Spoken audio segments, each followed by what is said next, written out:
हमारा आज का टॉपिक है deduction of Maxwell Boltzmann speed distribution law. ठीक है, तो स्पीड डिस्ट्रीब्यूशन लॉ को जब हमें डिस्कस करना है तो हम ये मान लेते हैं सबसे पहले कि let us determine number of gaseous molecules having speed lying in the range C++ देखो, क्योंकि ये स्पीड डिस्ट्रीब्यूशन लॉ है तो कंसिडरेशन हम स्टार्ट कर रहे हैं स्पीड C के साथ जिसकी रेंज वेरी कर रही है C++ तक। ठीक है, अब हमारा सबसे पहले हमें जो चीज़ पता है वो ये कि हमने ये कहा था कि फेज स्पेस की कंप्लीट एक साथ स्टडी करना डिफ़िकल्ट है, इस वजह से हम उसको छोटे छोटे सेल्स में डिवाइड करते हैं हमेशा। ठीक है, मान लो कि ये जो नंबर ऑफ़ सेल्स हमने कंसिडर किए हैं वो नंबर ऑफ़ सेल्स हैं GI। ठीक है, तो हमने लिखा let GI is the number of cells in the zone such that Maxwell Boltzmann distribution law ने ये कहा था कि नंबर ऑफ़ पार्टिकल जो हैं वो डायरेक्टली डिपेंड करते हैं e⁻⁻⁰ पर। ठीक है, पर क्योंकि यहाँ GI नंबर ऑफ़ सेल्स हैं तो हमने क्या किया, हमने मान लिया कि NI is directly proportional to GI number of cells also. दोनों प्रोपोर्शनैलिटी जब हम हटाएंगे तो यहाँ एक इक्वालिटी का साइन आ जाएगा और एक कांस्टेंट ऑफ प्रोपोर्शनैलिटी हमने यूज़ किया GI e⁻⁻⁻ei। This is equation number 1।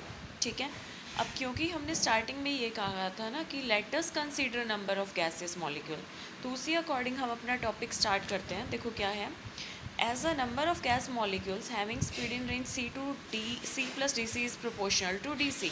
जितना ज़्यादा आपका स्पीड में इंक्रीमेंट होगा नंबर ऑफ़ पार्टिकल उतने ही इंक्रीज़ होंगे। तो हमने कहा क्योंकि जो NI है वो डायरेक्टली डिपेंड करता है चेंज ऑफ स्पीड के ऊपर, एक अकॉर्डिंगली चेंज ऑफ टेम्परेचर के ऊपर। तो हमने क्या किया, प्रोपोर्शनैलिटी हटाया और NI = NC/DC रख दिया। यहाँ NC एक कांस्टेंट की तरह बिहेव कर रहा है।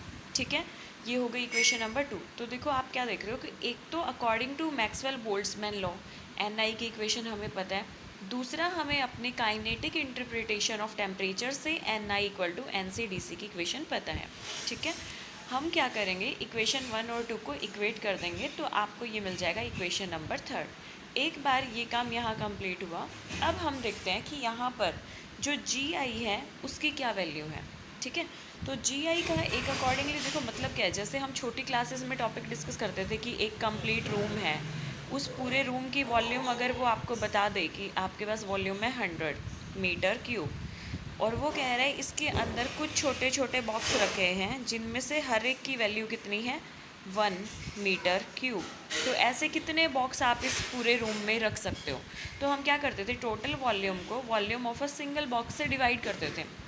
ठीक है, वही काम आपको यहाँ करना है कि GI क्या है, नंबर ऑफ़ सेल्स है, तो हमें बताना कितनी नंबर ऑफ़ सेल्स प्रेजेंट हैं आपके फेस स्पेस में। तो हमने क्या किया, complete volume of face space that is dx dy dz dvx dvy dvz, उसको हमने डिवाइड किया है h से। यहाँ पर h वैसे तो प्लैंक्स कांस्टेंट है, ठीक है, पर इन रियलिटी यहाँ h का मतलब है volume of a single phase cell, single phase space cell. ठीक है, और जो dx dy dz है वो पोजीशन कोऑर्डिनेट्स की वॉल्यूम को रिप्रेजेंट कर रहा है, तो हमने लिखा v = integral of dx dy dz।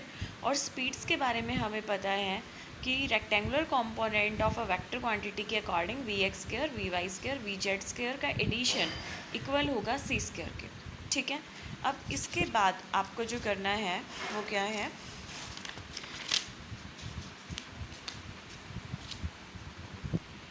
अब हम ये एज्यूम करके चलेंगे, let us assume all the molecule having speed in the range C++ are lying within the volume enclosed between these two sphere such that.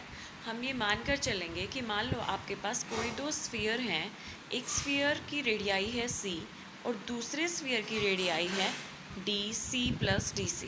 ठीक है, तो देखो हमने क्या किया, हमने पोजीशन कोऑर्डिनेट के अलोंग तो ये मान लिया dx dy dz जो है वॉल्यूम v के इक्वल होगा, पर क्योंकि आपके इस इंटीग्रल में dpx dpy और dpz भी था, मतलब आपको मोमेंटम कोऑर्डिनेट्स की वॉल्यूम निकालनी है, तो मोमेंटम कोऑर्डिनेट्स की वॉल्यूम निकालने के लिए हमने ये एज्यूम किया कि मान लो दो स्फीयर हैं जिनकी रेडियाई c और C+DC हैं। ठीक है, तो हमने कहा कि यहाँ पर जो वॉल्यूम कोऑर्डिनेट्स का इंटीग्रल है उसकी वॉल्यूम कितनी होगी, volume of the large sphere minus volume of the smaller sphere. यहाँ कैपिटल स्फीयर की रेडियाई है सी प्लस डी सी, तो वॉल्यूम होगी 4/3 pi R cube minus 4/3 pi radii of smaller cube. Solve करने से आपको ये फैक्टर मिल जाएगा। ठीक है, अब उन दोनों वैल्यूज़ का मतलब एक तो ये D X D Y D Z equal to V, और एक ये D V X D V Y D V Z equal to this. इन दोनों को हमने अपनी पिछली इक्वेशन जहाँ पर हम बात कर रहे थे ये G I is equal to this much, ठीक है, इक्वेशन नंबर 4 में सब्सटीट्यूट करेंगे हम। तो 4 में जब हमने सब्सटीट्यूट किया तो आप देख रहे हो जी आई की वैल्यू आ गई ये। ठीक है, इस जी आई की वैल्यू को हम फिर से सब्सटीट्यूट करें इक्वेशन 3 में, और 3 में सब्सटीट्यूट करने के बाद आपको मिला N C D C equal to A. G I की वैल्यू हमने यहाँ रखी, ई की power minus beta E I था, एनर्जी को लिख सकते हैं half M C square D C. ठीक है, यहाँ पर जितने भी कॉन्स्टेंट टर्म है, for example A 4 pi V upon H, इन सबको हमने एक दूसरा कॉन्स्टेंट एज्यूम कर लिया, let that is B C square ई की power minus beta M C square upon 2 D C, और बी को डिफाइन कर दिया कि हमने क्या माना। ठीक है, अब जो कॉन्स्टेंट टर्म हमने डिफाइन की है, पहले हमारा एम है हम उस बी को फाइंड आउट करें। तो आपने क्या किया, ये जो हमारी इक्वेशन थी 9 से पहले वाली, इस इक्वेशन को इंटीग्रेट करेंगे हम। इंटीग्रेट करने का मतलब क्या है कि डीसी स्पीड की रेंज में आपके टोटल नंबर ऑफ़ पार्टिकल्स कितने हैं हम वो फाइंड आउट कर रहे हैं। ठीक है, तो एन सी डी सी का आपने इंटीग्रेशन किया फ्रॉम 0 टू इन्फिनिटी। ठीक है, और क्योंकि आप बात कर रहे हो स्पीड की, speed can never be negative, that's why हम लिमिट्स को 0 से इन्फिनिटी तक ले रहे हैं। ठीक है, ये हमने लिख दिया यहाँ से बी सी स्क्वायर ई की पावर दिस डी एस। अब ये वाला जो आपका इंटीग्रेशन है ये स्टैंडर्ड इंटीग्रल होता है। स्टैंडर्ड इंटीग्रल में क्या होता है, एक्स की पावर एन ई की पावर माइनस ए एक्स स्क्वायर डी एक्स, और वो इक्वल होता है एन माइनस 1/2, ये एक डंडा and then dot, this is known as factorial divided by 2 A की पावर एन प्लस 1 अपॉन 2। ठीक है, तो इस स्टैंडर्ड इंटीग्रल को हम इस इक्वेशन से कंपेयर करेंगे तो आप देख रहे हो बी तो बाहर आ जाएगा, एक्स की पावर एन का मतलब सी की पावर 2, मतलब एन की वैल्यू हो गई आपके पास 2, ई की पावर माइनस बीटा, और यहाँ ई की पावर माइनस ए एक्स स्क्वायर, एक्स स्क्वायर की जगह तो आ गया सी स्क्वायर, तो यहाँ पर ए की वैल्यू हो गई आपकी बीटा एम अपॉन 2। ठीक है, तो इन दोनों वैल्यूज़ को यूज़ करके आप इस स्टैंडर्ड इंटीग्रल में जब आप रखोगे तो आपको इस तरह से ये इंटीग्रेशन की वैल्यू मिलेगी। और हम देख रहे हैं कि ये कंप्लीट वैल्यू को आपने यहाँ स्टैंडर्ड इंटीग्रेशन में रखा, यहाँ से n इक्वल टू दिस आ गया। ठीक है, आपको निकालना तो क्या है b, तो इन इक्वेशंस को थोड़ा रीअरेंज करो और आपको b की वैल्यू मिल जाएगी। ठीक है, अब आपने क्या किया, जो b की वैल्यू निकाली थी उसमें बीटा फैक्टर को 1/KT आपने पुट कर दिया।